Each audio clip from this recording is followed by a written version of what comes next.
filled with political bickering. The rift between President William Samoei Ruto and his deputy Rigathi Gachagua seems to be widening as politics yet again takes center stage. Just 2 years after President William Ruto and his deputy Rigathi Gachagua took reins of power. Now, we're 3 years away from the next general elections. But from whatever is happening in the local political scene, you'd think Kenya is headed for the general elections in 6 months' time or a year's time. It's because we've inculcated the culture of politicking 24/7. But more interesting this time is what will happen, because the president and his deputy do not seem to be reading from the same script. From not only the president, but also his close allies. We've seen the likes of Kikuyu MP and the leader of majority in the National Assembly, Kimani Ichung'wah, trailing his guns on the deputy president. And we've seen people calling each other names, others calling, one calling the other, a certain faction, behaving like hyenas. The other one is calling the other faction, or rather specifically someone in the Kenya Kwanza government as a snack that needs to be shaken off. And in fact, yesterday, I'm talking about Kimani Ichung'wah, yesterday told the president, shake off the snake in your hand. And of course, we all do know what the Kikuyu lawmaker was talking about, or rather who he was talking about, as it's been seen. Kimani Ichung'wah has been seen as the person leading the onslaught against Deputy President Rigathi Gachagua. In fact, at some point, earlier on in the year, Rigathi Gachagua lamented that there are people who are close to the president who think that because they are close to the president, they can also be his bosses. And he said he cannot allow that. He cannot let that happen. Now, last week, a section of Mount Kenya politicians denounced their support for Rigathi Gachagua. To be precise, 48 lawmakers. Now, the 48 came just after Mount Kenya East, a section of Mount Kenya East legislators said they are now throwing their weight behind Professor Kithure Kindiki, the CS for Interior, as their link to the president, in what was seen as a move aimed at throwing the deputy president under the bus. Because there has been a tussle over the political kingship or kingpinship of the Mount Kenya region, not just recently, but since the, of course, run-up to the general elections in 2022. Our question is, what next for Rigathi Gachagua? Because he insists that he will continue to fight for the mountain, and he will continue to talk about the unity of the mountain, regardless of whatever people say, regardless of what happens.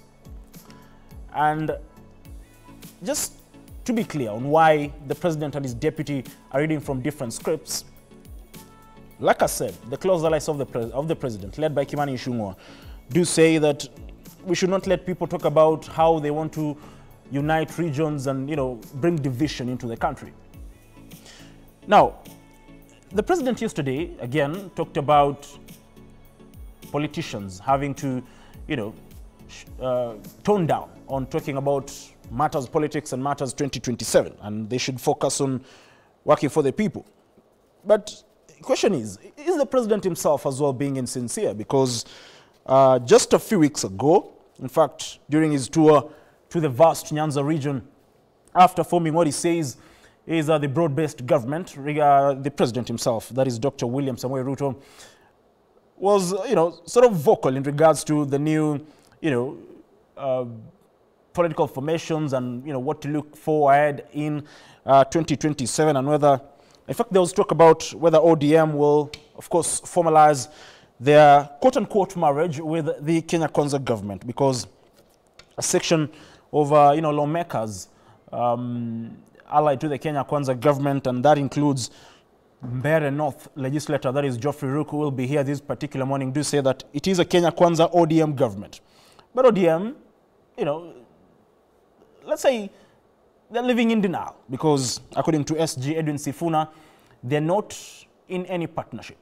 President William Ruto did decide to take 4 of their members, key figures in the ODM, senior ranking officials in the ODM party, but that does not mean he's working with ODM.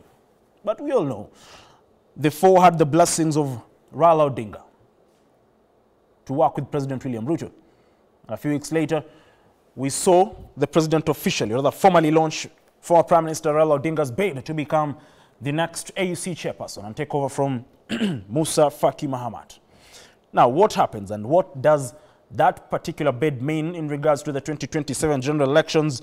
If Raila wins, what will be the scene here politically, or rather locally, in terms of politics and the matrix to the 2027 general elections, if at all? Unfortunately, because at the end of the day, we have to look at both sides of the coin. If it doesn't go Kenya's way, then it will also open a new, political path in what will happen in regards to the formation of political coalitions in the run-up to the 2027 general elections. But still sticking with on the rift between President William Ruto and his deputy. Yesterday, President William Ruto was in Nyeri County, the backyard of Deputy President Rigathi Gachagua. But the DP himself was a no-show. Instead, he opted to attend a church service in Kirinyaga County. Now, a seat was set aside for him, but it remained empty for the entire event. We've seen leaders talk about that, and in fact, should I say fired, but former CS Moses Kuria, who is now President William Ruto's economic advisor, did say through his social media accounts, to be specific, X, that that is the last time that seat will be vacant. But in a move, a bid to defend the DP, we've seen a section of leaders allied to him, led by Kiambu Senator Karungo Athangwa, saying that the DP was, of course, meant to be in Nyeri County with the president, be with his boss, but he was a bit held up in Kirinyaga County, and the event took a bit long, and therefore he could not be able to attend that particular church service, leaving so many questions lingering in the minds of Kenyans. Now, I'll be, of course, talking much about the politics of Murima, like they call it, because Deputy President Rigathi Gachagua has been vocal in terms of saying, musiguze Murima. But now, looks like Murima umeguzwa kidogo, and, the DP might as well go back to the drawing board in trying to assess his next move so as to, of course, ensure rather he remains the overall spokesperson of the Mount Kenya region. Remember, after former President Uhuru Kenyatta did, former President Uhuru Kenyatta did quit politics, Gachagua was left to be the perceived kingpin of the Mount Kenya region. But that has been in contestation for the longest time. Now, how does the recent developments in terms of the kingpin and the choice of legislators from the Mount Kenya region, a section of the legislators from the Mount Kenya region, affect the relationship as well between the Deputy President and Professor Kithure Kindiki, who is a CS in the same government? MP Geoffrey Ruku will be here. Yala MP, Honorable Maina Karobia will be here, as well as former CAS, Education CAS Zach Kinuthia will be here to help us dissect and understand the dynamics of the Mount Kenya politics, because it looks like it is becoming a bit divided. And that is something that is very, very unusual, because Mount Kenya has been known to be a one united front. And Kenya's key, arguably key and most decisive voting bloc, because for the longest time, they've been perceived to be the ones who end up determining who will occupy the highest office in the land. I want to stop there on that, because we'll be talking about that in our conversation this particular morning. Now, remember, you can watch this particular show live across our social media platforms at K24 TV. You can as well engage with us and do let us know what do you make of the recent developments between, rather in the political space, and the simmering row between President William Samoei Ruto and his deputy Rigathi Gachagua. And interestingly, it's important to mention that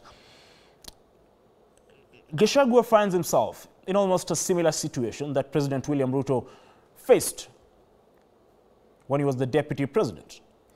Now, the only different thing is that President William Ruto faced all these tribulations in the second term, or in their second term, together with former President Uhuru Kenyatta. Gachagua's tribulations have come as early as the first term. And the president, when he was being sworn in, or after he was sworn in, at the Moi Sports Center, Moi International Sports Center, Kasarani, did say that he will not allow his deputy to be mistreated the way he was mistreated. But the president has been sitting or attending rallies where his close allies, led by Kimani Ichung'wah, have been attacking the deputy president. That again begs the question, how sincere was he in regards to ensuring that he protects the deputy president or his deputy? Because those are not my words, those were his words, to ensure that he protects his deputy and that his deputy is not humiliated. Well, it's only time that can tell. But away from that, the local dailies this particular morning, of course, what is taking center stage and on the front page of most of the dailies is the Ruto-Gachagua rift. And the People Daily talks about why Gachagua snubbed Ruto. Like I alluded to earlier on, the DP was in Kirinyaga County while the president was in his Nyeri backyard. And I don't know whether it was a strategic move or what to call it, because one of the closest allies of Deputy President Rigathi Gachagua has been the vocal Nyeri governor, Mutahi Kahiga, who attended the, of course, president's event, him being the governor of that particular county, making him the host governor. He attended that particular event and was among the only, or rather the few, Deputy President Rigathi Gachagua's allies who did not travel with him to Kirinyaga County. Of course, they're saying forces familiar with the DP's thinking reveal that the second-in-command feels slighted by push by the president's Mount Kenya allies to host Kindiki. And like I said, of course, that was a move that was made by MPs from the Mount Kenya East region, and it was followed by their counterparts, around 48 legislators who, after engaging in talks, or should I call it a retreat, in Nyahururu, like Laikipia County, did announce that they will be now supporting Professor Kithure Kindiki as the spokesperson of the Mount Kenya region. And of course, there's that story in page 4 of the People Daily, and they say unfolding political scenario coupled with the emergence of a new alliances and divisions within the Mount Kenya region suggest a brewing power struggle that could reshape the region's political landscape ahead of 2027. But one key factor is that former President Uhuru Kenyatta has been seen as, the person who could as well play a crucial role in regards to what the Mount Kenya region, or where the Mount Kenya region will end up in 2027. And the former president is yet, to come out clearly and comment on whatever is going on and give his views in regards to whatever is happening in regards to the Mount Kenya region. So as well, in the long run, we'll wait and see whether former President Uhuru Kenyatta will finally come out and say whatever has been happening is right or wrong, and this is the right move that the region needs to take or not, because it has been seen for a long time as the leader who could determine where and how the region votes in 2027, because if you remember clearly, even the DP himself, in recent rallies, and running back as far as May, June, and July, talked about how he regrets how they treated their own, and in fact, he sought for forgiveness from the first family, that is Mama Ngina Kenyatta and former President Uhuru Kenyatta, on how they treated them in the run-up to the 2022 general elections, and has been vocally emphasizing the need to come together and ensure that they seek forgiveness and fight for the unity and the development of the larger Mount Kenya region. So it will be interesting to see what former President Uhuru Kenyatta will have to say. Now, just beneath that particular story on page 4, they say Mount Kenya East elders endorse Kindiki as regional kingpin. That is what I talked about, because after the section of Mount Kenya East legislators announced their support for Kithure Kindiki, Professor, the CS for Interior, their counterparts from the West also did that, and that was followed by a decision by elders from Njuri Ncheke elders in Tharaka Nithi expressing their concern over the rising political tensions in the region and emphasizing the need to focus on development and unity. Now, just so you know, this all political bickering and simmering row between the president and his deputy comes 2 years, exactly 2 years, into President William Ruto's tenure amid heightened pressure and, call from Kenyans to the government to ensure they implement their manifesto. Because 2 years later, many Kenyans, millions of Kenyans do feel the cost of living is yet to come down, despite the fact that the president and his allies, his entire government do say, yes, indeed, the price of certain commodities, for example, prices of maize flour has come down and all that, but still the cost of living is yet to come down. And that still piles pressure on the president. I mean, it's just been weeks since the Gen Z-led demonstrations ended, but the youth do maintain that they will continue to hold the president accountable. And most recently is the issue over the JKIA takeover by Indian firm Adani Group. And in fact, last week, to be specific, on Wednesday, the staff of that particular, the Kenya Airports Authority staff under their union, that is KAU, did down their tools and paralyzed services at the iconic facility. They were against the takeover by Adani because they say if Adani takes over, then it means they will also have to lose jobs. And more interesting because as days go by, we are having or gathering more details in regards to that particular deal. And the CS for Transport, one Davis Chirchir, was at pains before appearing before the Senate Transport Committee, chaired by Kiambu Senator Karungo Othangwa. In fact, at some point he was unable to explain some of the arguments that they've had, even as the government insists that they are yet to agree on anything in regards to the takeover. But there are so many questions, and if at all the alarm was not raised early enough, then nobody would have been aware in regards to what was happening behind the scenes, because the government is accused to have held meetings with the representatives of Adani Group. And in fact, in a claim by Kisii Senator Richard Onyonka, he said the meeting took place in Dubai, and it is the former Transport CS who attended that particular meeting. That, of course, is a claim made by him and is yet to be substantiated whether indeed it is true or not. But that is an issue that Kenyans continue to pay much attention or emphasis on, as they insist that we cannot hand over the Jomo Kenyatta International Airport to a foreign firm.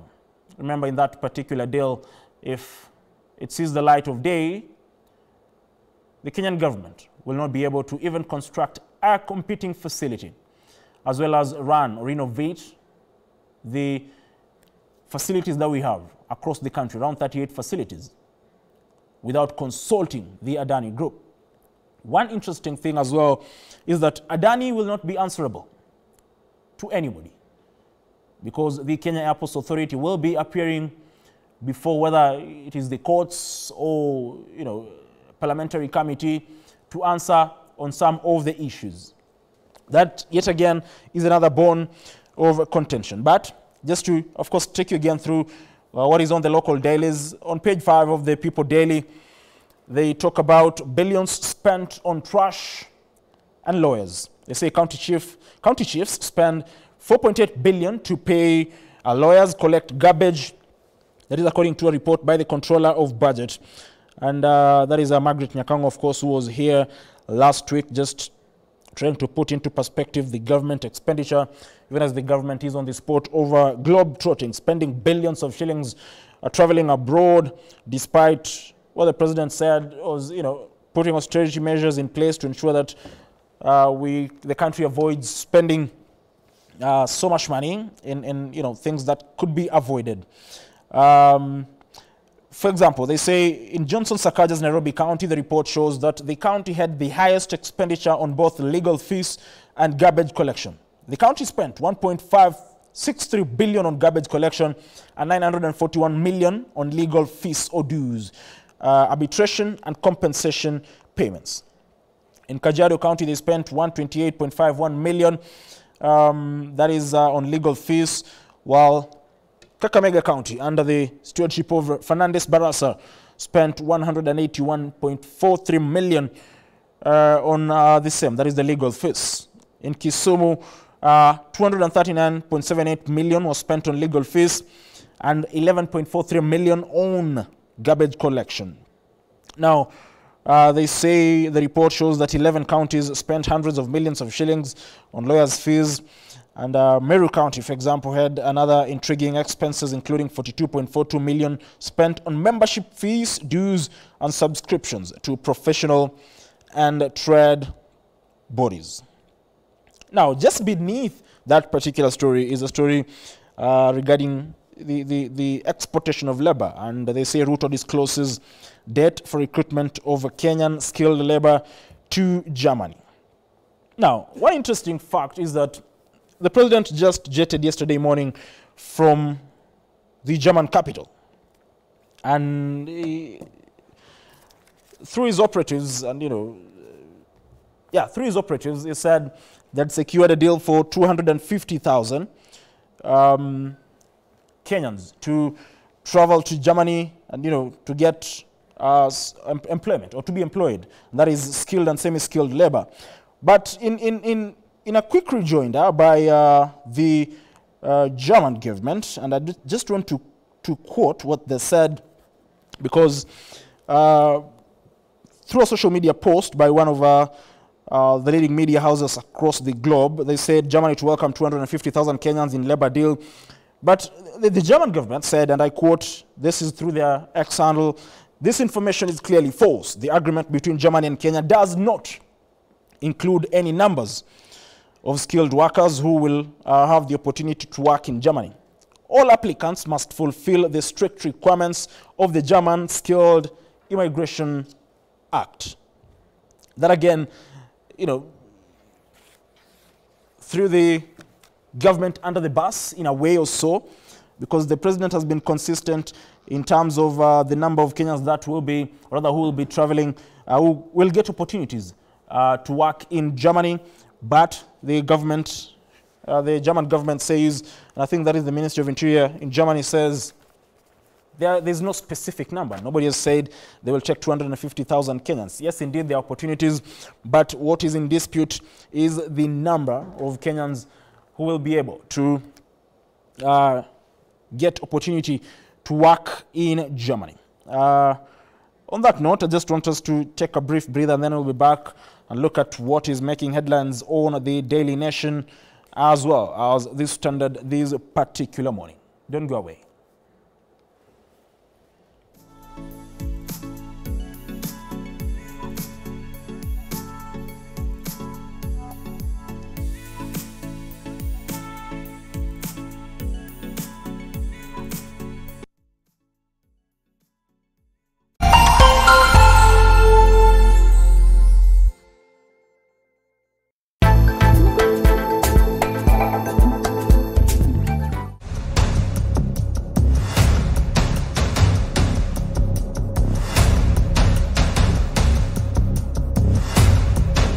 bad breakfast experiences?